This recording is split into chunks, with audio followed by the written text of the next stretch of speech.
Yo, kite bomb. I like a bad frog. Kite bomb. Yo, flow.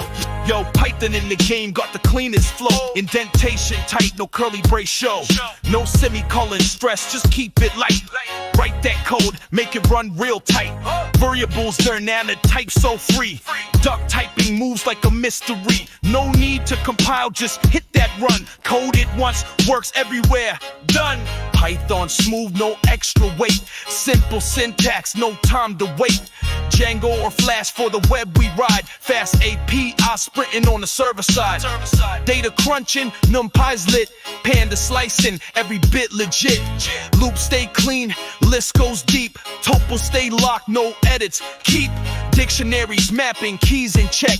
Memory managed, 10 in row RAM rec. A INML, that's Python's turf. TensorFlow running like the real world surf. Automate tasks with Selenium bot. Scrape that web, get every spot. Yo, from scripting to deep AI vibes, Python keeps it real, always survives. Code so clear, can't lose my way. That's why Python runs the world today. From scripting to deep AI vibes, Python keeps it real, always survives. Code so clear, can't lose my way. That's why Python runs the world today.